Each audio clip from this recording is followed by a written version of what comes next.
Bonjour à toute la communauté libre et riche et bienvenue pour une nouvelle vidéo. Aujourd'hui, nous allons te donner des conseils avisés issus du livre L'homme le plus riche de Babylone de George S. qu'il a écrit dans les années 1920 et paru pour la première fois en 1926. Malgré sa date de publication, la majorité des idées qui y sont présentées sont toujours d'actualité. L'homme le plus riche de Babylone est une parabole dont le cadre est l'antique cité de Babylone, berceau historique de la finance. George Samuelson Clayson y dispense des leçons de vie et une sagesse pratique pour devenir riche, accroître sa fortune, mieux la gérer et la faire fructifier. Tu es invité au voyage et au dépaysement à travers de contes mettant en scène deux amis, Bansir et Kobe, et leur maître spirituel Arkad qui enseigne au temple du savoir. Il s'agit de 10 contes que nous avons décidé de ne peu dévoiler, mais plutôt d'en tirer et développer leurs enseignements. Si ce livre t'intéresse, nous te proposons de le retrouver en description de cette vidéo. Ici sont révélés les secrets de la réussite et des succès des anciens, notamment les moyens simples de s'enrichir, de se libérer de ses dettes, de suivre le chemin de la prospérité pour soi et sa famille et de préparer de quoi protéger ses vieux jours. Dans le Babylone de George Samuelson, les inquiétudes concernant les finances personnelles de la population de l'époque sont les mêmes que celles que nous avons toujours de nos jours. Argent,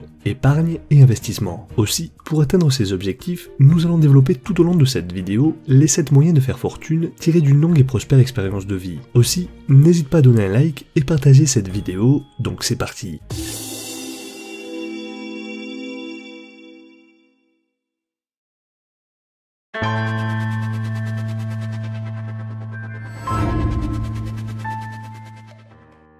Babylone n'a pas toujours été une ville riche et prospère pour tous ses habitants. Pourtant, certains ont réussi à amasser une immense fortune. Le roi, soucieux du faible niveau de prospérité des habitants de la ville, convoqua Arkad, l'homme le plus riche de Babylone, afin qu'il enseigne à 100 hommes comment acquérir la richesse. Ces hommes pourraient alors enseigner à d'autres hommes, jusqu'à ce que tous sachent comment devenir riches. Arkad consentit à leur enseigner les 7 moyens qui ont fait sa fortune, au rythme d'une leçon par jour pendant 7 jours. Le lendemain, Arkad demanda aux hommes venus recevoir son enseignement quel métier ils pratiquaient. Marchand d'œufs, scribe, boucher, chacun gagnait sa vie d'une manière qui lui était propre. Pour toutes les 10 pièces de monnaie que vous mettez dans votre bourse, n'en dépensez que 9. Votre bourse commencera à se remplir tout de suite. Pour éviter d'avoir un portefeuille vide en fin de mois, la première chose à faire est de mettre au moins 10% de tes revenus de côté chaque mois. Paye-toi toi-même d'abord. Avant de laisser tout l'argent que tu gagnes partir dans tes factures et tes dépenses, pense à te payer, c'est-à-dire à en garder une partie pour toi. Ton portefeuille va ainsi commencer à grossir. Toute richesse ne peut commencer que par là. Car en effet, quand on place en premier la satisfaction de ses désirs, la bourse est toujours vide. Il n'y a jamais assez d'argent. Mais curieusement, lorsque ton portefeuille commence à grossir, tu découvriras que les 10% que tu mets de côté ne te manqueront pas et en plus, tu n'auras pas plus de difficultés en fin de mois. Au contraire, tu trouveras plus facilement de l'argent car tu penseras plus à en gagner qu'à en dépenser. C'est donc à toi de décider ce que tu désires le plus. Soit la gratitude immédiate, de petits plaisirs aujourd'hui qui sera vite consommé et rapidement oublié, soit des biens durables, des investissements qui te rapporteront de l'argent. Concrètement, la manière la plus simple de procéder est de mettre en place un virement automatique qui prélève 10% de ton salaire dès que tu le reçois et les dépose sur un compte d'épargne auquel tu ne toucheras pas. Tu dois faire comme si ton salaire était de 10% de moins et pour chaque euro que tu gagnes, ne dépense seulement que 90 centimes. Ce n'est pas si compliqué que cela en a l'air et tu constateras bientôt avec étonnement que tu arriveras à vivre aussi bien avec les 90% restants. Mais ce sont ces petits 10% en moins de ton budget qui feront toute la différence et qui vont te permettre de faire fortune. Ceci devrait donc décupler ta motivation. Les Babyloniens ont découvert bon nombre de principes de base de la richesse comme épargner une petite part de leurs revenus chaque mois, l'investir sagement, apprendre à prêter de l'argent au lieu de l'emprunter et comment protéger leur patrimoine. Mais alors, qu'est-ce qui rend les gens riches? Les gens riches développent leur richesse principalement sur la base de 3 principes. Premièrement, ils vivent légèrement en dessous de leurs moyens. Vivre en dessous de ses moyens est le premier point de contrôle qu'il faut franchir pour avoir l'argent nécessaire pour investir, alors pourquoi ne pas commencer par là? L'objectif de notre économie et de notre système d'éducation occidentaux est que tu acceptes un emploi de 35 heures par semaine et ensuite que tu dépenses tout ce que tu as gagné. Mais personne n'a dit que tu devais jouer à ce jeu. Tu n'es pas obligé d'arrêter de boire un café au lait ou d'aller au cinéma de temps en temps, mais tu peux quand même dépenser moins que ce que tu gagnes. Le deuxième, ils investissent l'argent qu'ils économisent sans jamais s'endetter. Dépenser ton argent durement gagné dans des divertissements et dans des achats futiles pour des satisfactions éphémères, ce n'est vraiment pas nécessaire et c'est exactement l'argent que tu devrais plutôt épargner et investir. Le principe ici est simple, gagner de l'argent en travaillant. Évidemment, il est important d'aimer le travail que tu exerces pour pour augmenter justement ta capacité à améliorer ton salaire. De plus, il ne faut pas hésiter à aller à l'école et à participer à des formations de perfectionnement. Ces 2 étapes sont essentielles selon l'auteur. Alors pour gagner sa bourse, après ces étapes réalisées, quoi de plus logique pour chaque 10 € de gagné d'en retirer 1 et les 9 autres pour dépenser. Ainsi, tu te dois d'économiser au minimum 10% de tes revenus pour investir. Alors regarde tes dépenses et réduis celles qui sont vraiment inutiles et tu verras que trouver ces 10% est plus facile que tu ne le penses. Enfin, troisièmement, ils apprennent à avoir de la chance en travaillant dur. L'introduction disait « apprenez à avoir de la chance ». C'est là que la plupart des gens se trompent. Personne n'a jamais dit que la chance était quelque chose qui ne peut pas être fabriqué. On s'y attend, c'est tout. C'est ce que l'on appelle le hasard, c'est-à-dire un événement aléatoire avec très peu de probabilité de se produire, comme gagner à la loterie ou être frappé par la foudre. La chance cependant est basée sur l'opportunité et tu peux créer plus d'opportunités en travaillant dur. Considère l'histoire de Jeremy Weintraub. Cet homme a appelé le manager d'Elvis tous les jours pendant 1 an pour lui présenter une tournée qu'il voulait faire avec lui. 364 fois, l'homme a dit non. Mais finalement, le 365e jour, il a dit oui. Jerry n'a pas eu de chance, il travaillait, chaque jour, il appelait jusqu'à ce que le moment soit venu et que l'occasion se présente à lui. C'est comme ça qu'on a de la chance, en étant perspicace et tenace. Les hommes d'action sont donc favorisés par la chance. Le 2e jour, certains hommes demandèrent à Arcade comment ils pourraient conserver 1/10 de tout ce qu'ils gagnaient alors qu'ils n'avaient pas de quoi payer leurs dépenses. Arcade leur demanda alors comment était-ce possible que leur bourse soit toute mal remplie alors qu'ils ne gagnaient pas tous la même chose et que certains avaient une plus grande famille à nourrir que d'autres. Il y a une vérité qui veut que les dépenses dites obligatoires augmentent toujours en proportion de nos revenus, à moins que nous ne soyons pas d'accord. Il ne faut pas confondre les désirs avec les dépenses obligatoires. Chacun de nous a plus de désirs qu'il ne peut en satisfaire. Il leur dit que beaucoup de leurs dépenses considérées comme obligatoires pouvaient être réduites ou supprimées. Choisissez les dépenses qui sont obligatoires et celles qui sont possibles à l'intérieur des 9/10 de votre revenu. Un homme fit remarquer à Arcade qu'il était libre et qu'il ne voulait pas se retrouver à être esclave d'un budget qui lui enlèverait la possibilité de jouir des plaisirs de la vie. Arcade lui répondit qu'un budget allait au contraire lui permettre de satisfaire ses désirs tout en remplissant sa bourse. La raison du budget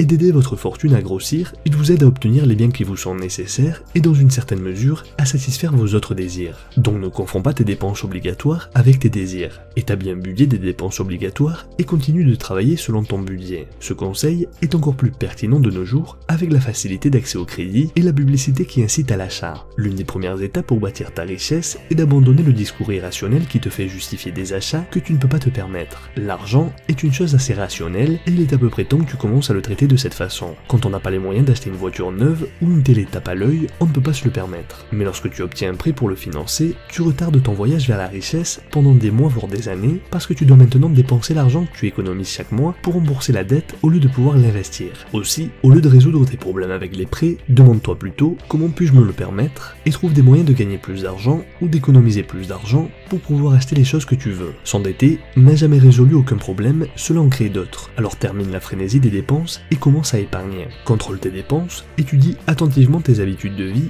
et tu découvriras que la plupart des dépenses acceptées comme obligatoires pourraient être réduites, voire éliminées. Choisis les dépenses qui sont vraiment obligatoires et celles qui sont possibles à l'intérieur des 9/10 de ton revenu. Laisse le 10e qui grossit ta bourse être ton grand désir qui se comble. Le but du budget est d'aider ton épargne à grandir. Le 3e jour, Arcade leur dit que la discipline permet de garder 1/10 de ce qu'ils gagnent dans leur bourse, mais l'argent conservé dans une bourse ne rapporte rien. Il leur raconta la manière dont il avait commencé à bâtir sa fortune, la perte de son premier investissement par manque d'expérience, puis son premier investissement gagnant auprès du fabricant de boucliers Agar. Il prêtait de l'argent à ce dernier afin qu'il puisse acheter plus de bronze pour fabriquer ses boucliers. En échange, Agar lui rendait son argent avec un bon d'intérêt après avoir vendu ses boucliers. Arcade lui prêta alors à nouveau la même somme, augmentée de l'intérêt perçu. La richesse d'un homme ne se trouve pas dans les pièces qu'il transporte dans sa bourse, mais dans le revenu qu'il a bâti, le ruisseau d'or qui arrose continuellement sa fortune et le garde toujours bien en point. Arcade a ensuite multiplié ses sources de revenus jusqu'à devenir l'homme riche qu'il était en réinvestissant ses gains avec les intérêts, profitant ainsi de l'effet composé. Comme tu peux le voir, c'est le temps qui permet de bâtir les fortunes. Par conséquent, il faut optimiser tes rendements tout en dormant bien la nuit. Donc il faut investir pour que ta fortune s'accumule et grandisse. Tu as contrôlé tes dépenses pour mettre de côté le 10e de ce que tu gagnes.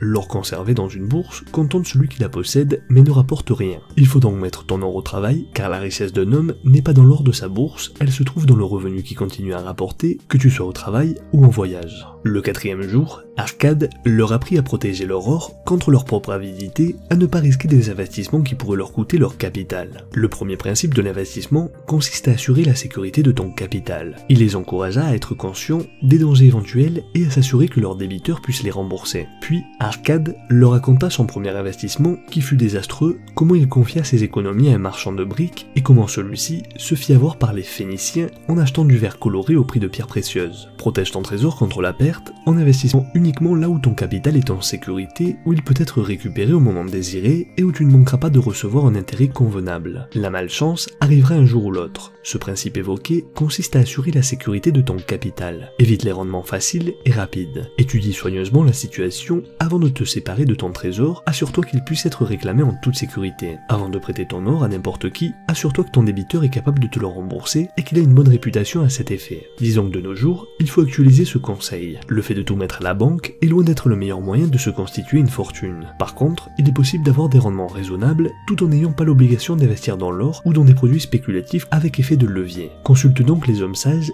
qui sont expérimentés dans la gestion rentable de l'or. Le 5e jour, Arcade leur dit « Posséder sa propre maison rend fier et donne confiance. Une famille a besoin d'un terrain où planter de bonnes herbes pour la cuisine et où les enfants puissent jouer. Quel contentement de manger les figues et les raisins de son jardin. Payer pour sa maison peut se faire aussi régulièrement que payer un propriétaire. Pourtant, posséder sa propriété permet à terme de s'affranchir du loyer une fois la dette remboursée, puisque chaque paiement réduira la dette de ta maison, quelques années de ta vie suffiront à rembourser ce prêt. Ceci aura pour effet de réduire considérablement ton coût de vie lorsqu'il n'y aura plus d'hypothèque. Après quelques années, tu posséderas une propriété de valeur sans plus rien avoir à payer sinon les taxes du roi. Alors, retombent les bénédictions sur l'homme qui possède sa propre maison. Ta maison est potentiellement la plus grosse dépense. Tu dois la considérer avec la plus grande attention et la gérer intelligemment. Ici encore, il s'agit de comprendre qu'il est important de vivre en dessous de ses moyens et d'acheter ou louer une maison que tu pourras aisément te permettre. Beaucoup de personnes pensent que leur maison est un investissement alors qu'en réalité ce n'est pas vraiment le cas. C'est une très grande charge que tu dois gérer avec le plus grand soin. En effet, le débat entre posséder sa résidence principale et rester locataire n'est pas aussi tranché et reste relativement subjectif. Pour la plupart des gens, il est effectivement bénéfique à long terme d'acheter sa propre maison. Mais pour ceux qui veulent construire un patrimoine immobilier, acheter sa propre maison sera un handicap réel pour se faire prêter de l'argent à plusieurs reprises. Le 6e jour, Arcade leur conseilla de prévoir un revenu pour leurs vieux jours et leur famille. Un homme peut acheter des terres ou des maisons qui lui assureront un revenu ou bien prêter de l'argent avec intérêt jusqu'à constituer un capital suffisant pour le moment où il ne pourra plus travailler. Le but est d'éviter de tomber dans des situations tragiques comme celle d'un homme peu fortuné et qui ne peut plus travailler. Se constituer un bas de laine pour la retraite est la base de sa sécurité financière à long terme. En fait, un peu avant, l'auteur mentionnait qu'en travaillant en se formant, l'on gagnerait des revenus de plus en plus importants. Ici, il nous conseille de prévoir un revenu même lorsque nous ne pourrons plus travailler et lorsque l'on sera trop vieux pour apprendre de nouvelles choses. Il faut donc penser à ces jours futurs où l'on sera vieux et où l'on ne pourra plus faire grand chose. Aussi, il faut assurer sa mort. Avec une assurance vie, un petit paiement mensuel rend disponible une somme importante pour sa famille lors de notre décès. En résumé, prévois des revenus pour plus tard et assure la protection de ta famille. Prépare ta retraite. Le 7e jour, pour la dernière leçon,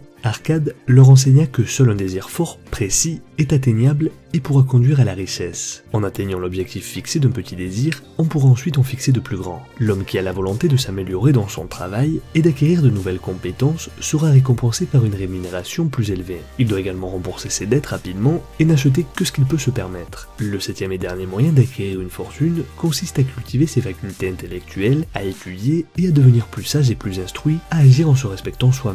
Arcade finit ainsi l'enseignement des 7 moyens de remplir une bourse vide. Il assura à tous que Babylone comportait assez de richesses pour chacun et leur engagea à partager leurs connaissances avec ceux qui aspiraient également à accroître leurs richesses, ce qui est notamment notre vocation première par le biais de la chaîne Libre et Riche. Finalement, apprends à te fixer des objectifs. Il est plus facile ainsi de les réaliser et de savoir où tu vas. Par conséquent, aie le désir de cultiver tes facultés intellectuelles, à étudier le succès des autres et à devenir sage. Augmente ton revenu, ton habileté à acquérir des biens, car l'homme qui désire acquérir 5 pièces d'or a un désir tangible qu'il peut réaliser. Une fois ces 5 pièces acquises et mises en sécurité, il peut trouver des moyens semblables pour obtenir 10 pièces, puis 20, puis plus tard 1000 pièces d'or, et voilà qu'il est devenu riche. Les désirs doivent être au départ petits et clairement définis. S'ils sont trop nombreux, confus ou au-dessus des forces de l'homme, c'est l'échec assuré. Voilà comment l'homme apprend et devient plus habile. Voilà donc les 7 moyens de faire fortune tirés d'une longue et prospère expérience de vie. Va de l'avant, mets en pratique ces vérités, prospère et deviens riche. Lorsque l'on est déterminé, on trouve les moyens.